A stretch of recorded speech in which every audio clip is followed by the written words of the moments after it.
What are some good traits to develop as a concept artist? I think one of the most important things to consider when you're thinking about different jobs that you can do with your art is to think about what it's actually like to do them, what is involved, and what best personality types and attitudes can we develop to do those jobs well and to actually enjoy them. So in this video, I want to go over the top 3 traits that I think I see in concept artists who are quite successful, and I've tried to develop throughout my own career. And I found, again, the more I develop these, the more fun I have and the more money I make as a concept artist.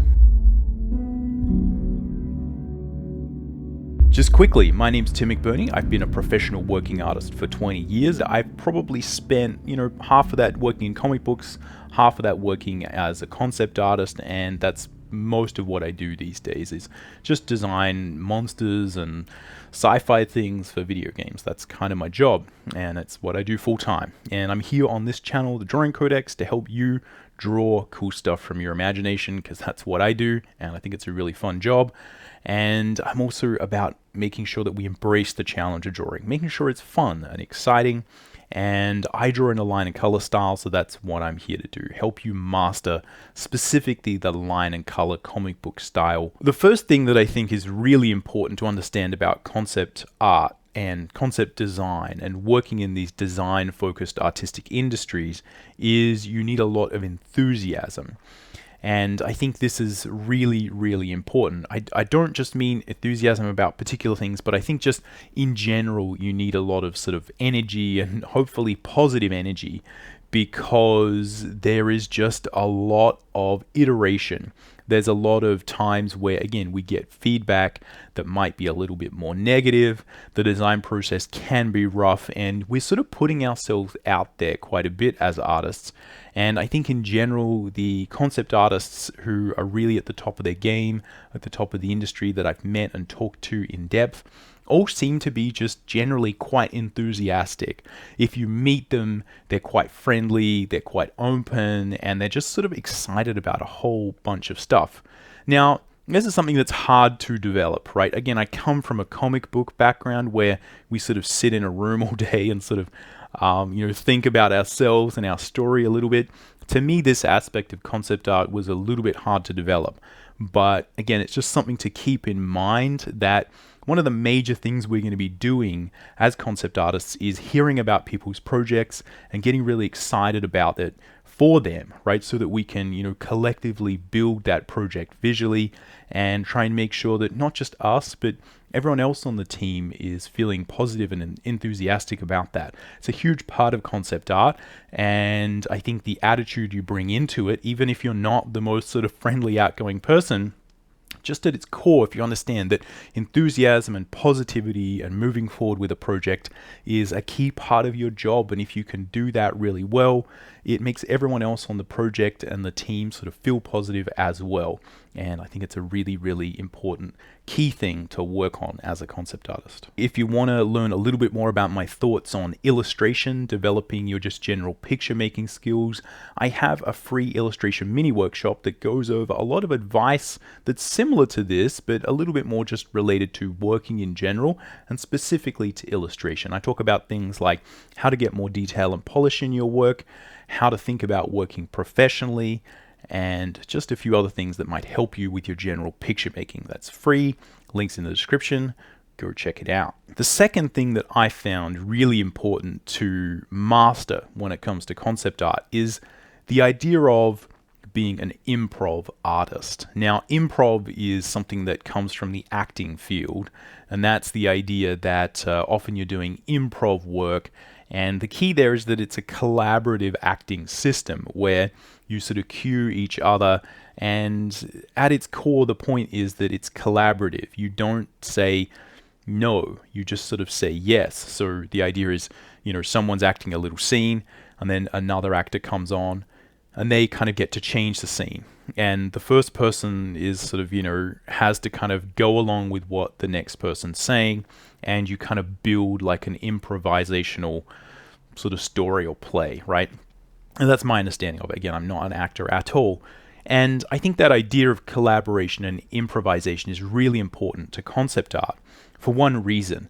The ideas change frequently and they change fast, they change hard. It's quite a challenge to keep up with this. And so developing that idea that you need to take on board an idea and a project, you need to commit to it 110%. You have to have the first thing I talked about, enthusiasm. You have to get excited about it. You also have to realize that thing will change in a second, and you have to be enthusiastic about the new thing as well. And that is a major, major part of our job. You don't just get to kind of have your idea and sort of, drag it along through the project. You need to be able to adapt to the project as it changes and understand that that is actually part of it. And this is a skill that you can build, the idea of improvisation, of committing to a role, of putting yourself into it. And then as soon as someone comes along and changes the role, to commit to that new idea, that new role, and just dive into it. And then realize that it's going to change again and again. And that's the game. So developing this, again, I don't have a good idea for exactly how you do it, but a lot of it is just understanding as you go in that this is part of the game. You need to commit, but you also need to be flexible. A lot of this comes down to, I think, just making sure that you don't get too attached to those ideas. Again, it's a mix of perfecting the art of enthusiasm, right, and getting interested in an idea, but also understanding that it probably won't be the idea that we end up with. And if you can balance that, it really, really helps you over the long run, right? Over the years and years of just dealing with changing landscapes of projects, right? It's a really, really important skill to develop. I think one of the things as a quick tip that will really help you embrace that, I think, is having your own personal projects that you work on in your own time. I think if you're getting a lot of your own artistic little proclivities out in your own work, then you're less forced to try and do that through the main work that you're doing for your job. It's a lot easier, certainly from my experience, to see those jobs as something where that's for the project, that's for the team. And if I've got an idea that's very personal, there's a very low chance I'm going to be able to, always get that into every project, right? That's its own skill. And so, if I can at least sort of fulfill that need myself in my own time to, work on my own projects, it frees me up creatively to, again, work on that improvisational skill and focus on the job at hand and treat that almost as if it's a little game in and of itself. So again, quick tip, it might help you, it might not, but that's what's worked for me. The third thing that I found really interesting as I interact with top-level concept artists is that I feel like it does really help to have an eye and an interest for highly aspirational or, very sort of cool imagery that's really just meant to make people kind of want stuff and get excited about projects. So if you think about, again, all the different types of art that can be made, some's a little bit more personal, some's a little bit more subtle, and typically concept art is about, again, as I said, it's about making people excited. It's about aspirational ideas, aspirational imagery, and again, a lot of sort of posters and, interesting automotive design, a lot of advertising, marketing, brochure work has this same idea, right? It's kind of that thing where you just say, look, I want that thing, it's shiny, I want it. And I think it can be, to a lot of artists, that they view that as being a little bit shallow or a little bit simplistic, right? It's kind of the blockbuster film attitude towards life, right? There's lots of explosions, everything's shiny, everything's fancy, it's very fast paced. Now, not all concept art, not all projects are like that, but I think in general, a lot of the high-level concept artists that I've sort of spoken to, again, have a good appreciation for that type of imagery, and again, are able to easily get excited about the thought of creating very kind of shiny, aspirational imagery.